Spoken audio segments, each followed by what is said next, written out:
Chapter 3. The Forest Protects Us. Srulik cut across the field and went to look for the boys who had hidden by the stream bank. Although from the horse he had seen the spot clearly, he now had to guess where it was. Soon he found it. The boys were sitting by the water, having an argument. They fell silent when they saw him. After a while, one of them said, "That's the redhead we saw on the farmer's horse." "Was that you?" a boy asked. Srulik nodded. "Where are you from?" "The Warsaw Ghetto," he said. "When did you leave it?" "Today." "What were you doing on that horse?" Srulik shrugged. "You don't know?" The question was accompanied by an incredulous laugh. "No." "What happened to its wagon?" someone asked. "It was dragging its harness." Srulik told them what happened and showed them his ripped pants. He also now discovered he had a bloody cut on his foot. "You're lucky. That German had a bayonet. Do you have anything to eat?" Srulik asked. A boy took some farmer's cheese from his pocket. Srulik broke off a piece, ate it, and licked his fingers. "Where'd you get this cheese from?" he asked. "The Poles hang it in bags from their fences to dry. It's easy to steal it," the boy said. There was a consolation. "What should we do with him?" "One little brat is enough." "Don't you even care about him?" Shammai asked a small boy who was sharpening a pocket knife on a stone. "You keep out of this, Yoseli," Shammai said. "Be happy we agreed to take you." Apart from the boy with the knife, everyone was older than Srulik. "Let Avram decide," the boy with the cheese declared. Everyone looked at Avram. "We'll take him," he said. "If he does something dumb that gets us caught, you're to blame," Shammai told him. The boy with the cheese said, "Once we're caught, who cares who is to blame?" His name was Itzik. He sat by the stream, throwing sticks into the water and watching them float away on the current. Srulik lay on his back and gazed at the sky. He kept picturing the farmer and his horse growing smaller in the distance. His thoughts were full of the day's events. Someone was waking him. "Come on, we're moving out." It was little Yoseli. He was barefoot and wearing a grown man's clothes, with his pants hitched up to his waist and tied with a rope. Srulik saw that he was the only boy with shoes. They didn't look like they would last long, because Yoni had never managed to mend them. The boys set out on a path that led them through some fields toward a far-off village.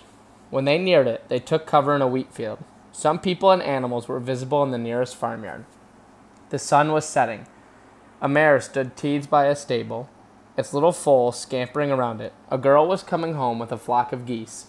A dog barked at a greeting at the geese, crooked their necks at it with fearsome shrieks. A teenage boy led some cows to a barn.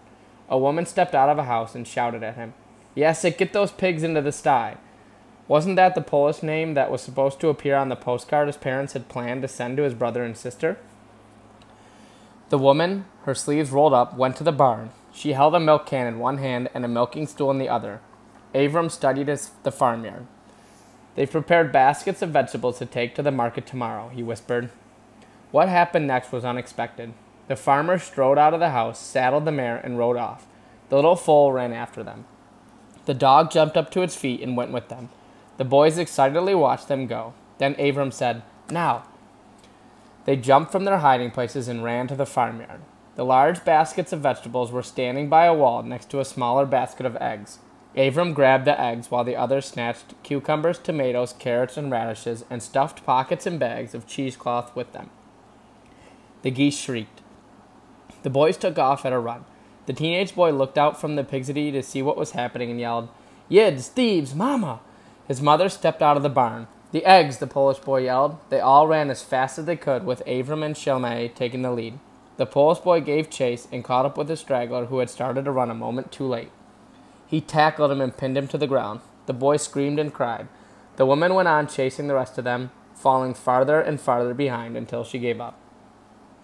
They stopped to catch their breaths, grinning as they inspected the vegetables. Their mouths watered when they saw the eggs in Avram's basket. No one mentioned the boy who was caught. "In the city, we only stole when it was dark," Srulik said. "You can't steal in the dark from the fields," Itzik explained. "You have to see what you're picking. And if you're looking for something to wear," Yosel added, "you have to see what's hanging on the clothesline." Now, Srulik understood where Yoseli's clothes came from. "This isn't the city," said Shammai. "Everything is different here. You have to be careful not to do anything dumb." "Like what?" Srulik asked. "Like talking to Poles or swimming naked in the river. You mustn't ever take off your pants." Srulik had never heard of such a rule. but although he couldn't think of a reason for it, he didn't want to ask Shalmai. They passed a farm. Some pear trees stood in front of the farmhouse. They were real pears, Itzik said of the fruit, not like the little sour ones you sometimes see by the road. They crept up stealthily. There was no barking. There's no dog. Let Skrulik pick some pears, Shalmai said. Why Skrulik? Abram asked. Why not? It's time he did something. Can you climb a tree? Abram asked. Of course. Itzik gave Skrulik a small bag. The boys watched him tensely. In Blani, Skrulik had climbed trees all the time. He scrambled up a fence and shinnied into a tree, but the dog had only been asleep.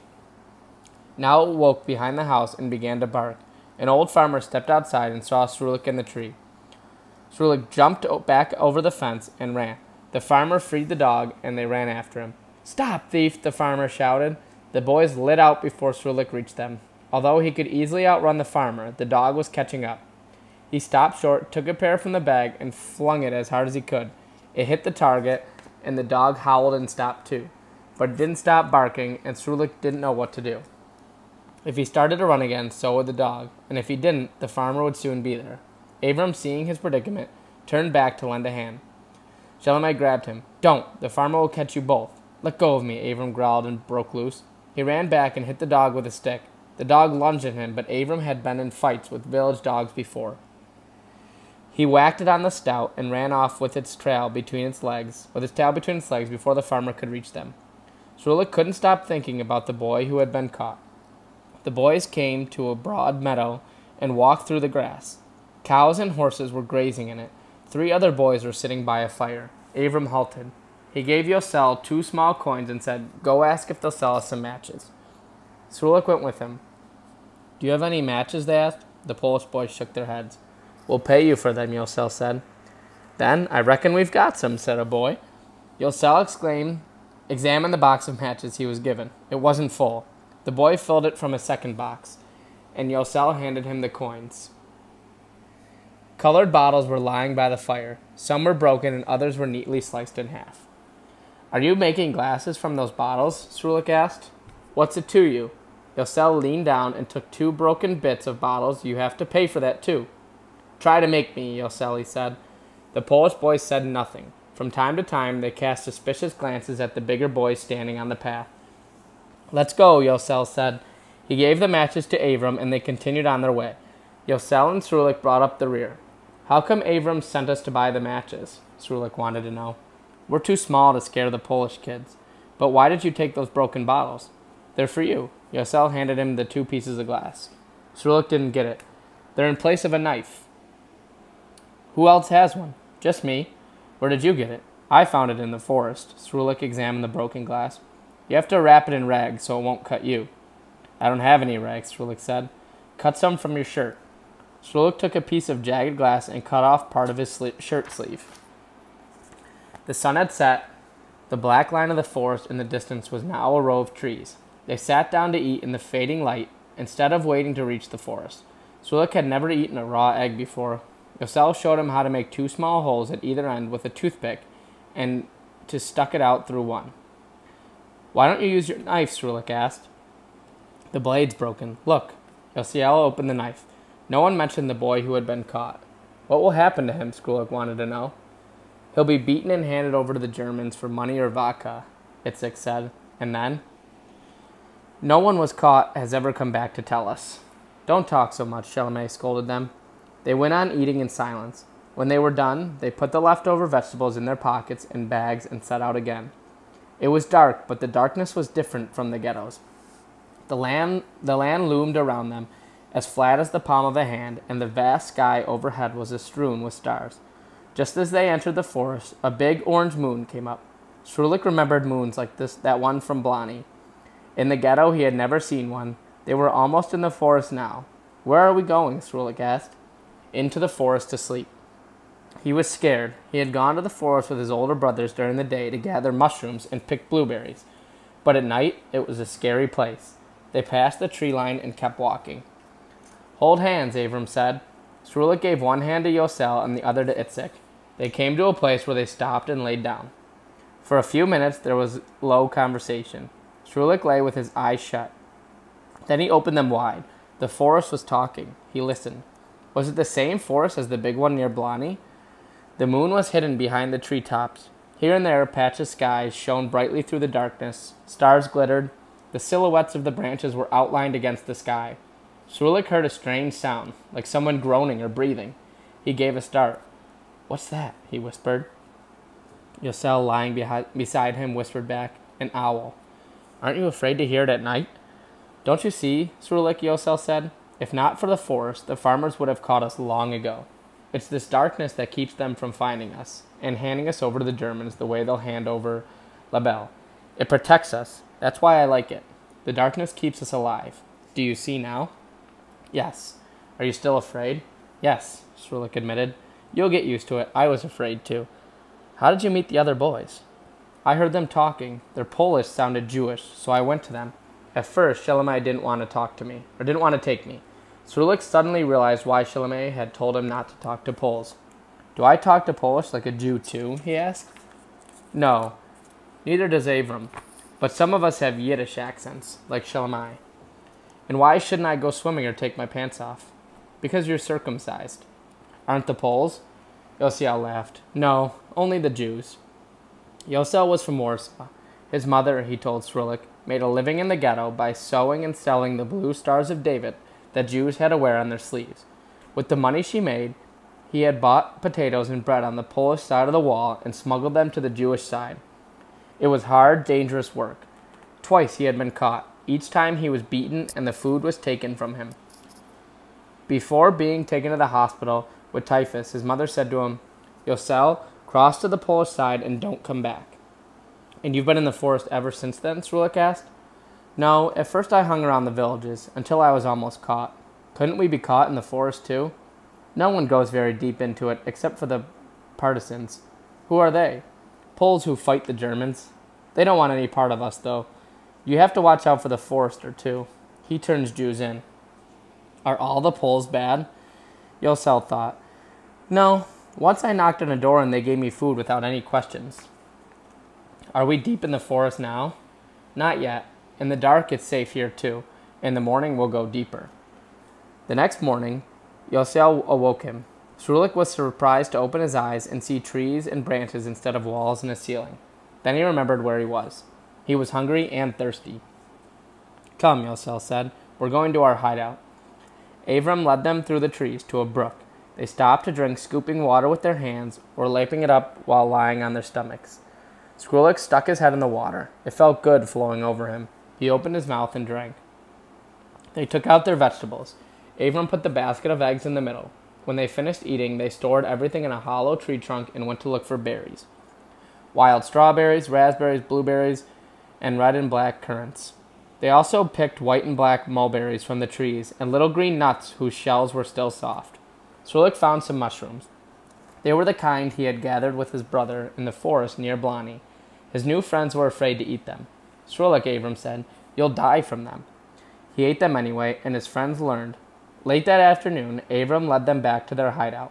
They drank from the brook and ate more vegetables and eggs. "How can Avram always find the way?" Srulik asked. "Partly by the moss, and partly, I don't really know," Itzik said. "What's moss?"